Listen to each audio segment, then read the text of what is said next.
And today we're going to be diving into a topic that most people are super uncomfortable to talk about. Hence, this is why I'm talking about it. Masturbation. Why is everything so taboo? Don't we all masturbate? Masturbation is the most universal, normal human thing that we secretly all do behind closed doors. And let's get something straight right off the bat. Masturbation is not a moral failing. It's not a sign that you're broken. It's definitely not going to make you blind. I have 20/20 vision. It's not gonna make you grow hair on your palms or summon any demons unless you send your kids to Catholic school. They indoctrinate your kids, but then they have a mom like me, and so it all balances out. Temperance, okay? It's all about temperance. So from a physiological standpoint, here's what actually happens when you climax. Your brain releases a superior cocktail of dopamine, oxytocin, endorphins. I am promoting masturbation. It's good for you. It's going to lower your blood pressure. It's going to improve your sense of self-worth, assuming that you're doing it in a positive fashion. It's going to improve your cardiovascular fitness. It will stimulate blood to other areas of your body. It's the crucial one that not a lot of people know. That masturbation, at least twice a week, is actually protective against prostate cancer. Your muscles tense and then release. Your breathing changes. Your nervous system shifts into a calmer state. It's your body's version of hitting reset. And if that doesn't happen when you masturbate, something is probably wrong with you and you are broken.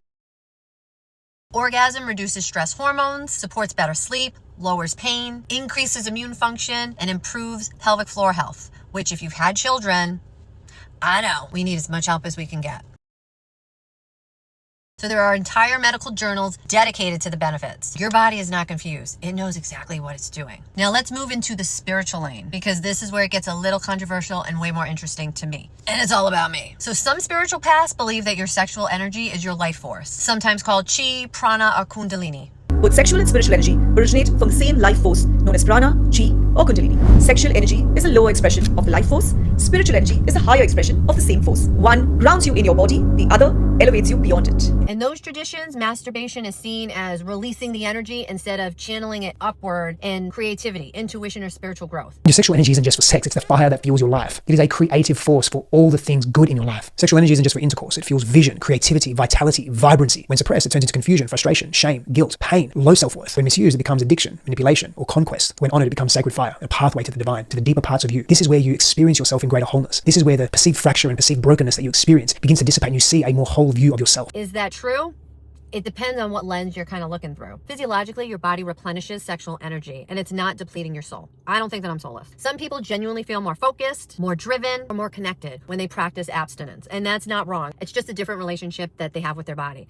And I admire those people. Truly. They're my role model. But here's the real takeaway. Masturbation can be sacred. It can be healthy, healing, fun, stress relieving, or spiritually intentional. There's no one-size-fits-all mold. What matters is if it aligns with your physical health, your emotional needs, your personal beliefs. So whether you're touching the divine or just touching yourself, remember, you're a human with a nervous system, a spirit, and a body that's meant to be lived in and not judged. Who the hell is anybody to judge what you do? I'm Kelly, the Nurse Who Questions. Thanks for coming to my Taboo TED Talk. I like that alliteration. Get off the good vibration.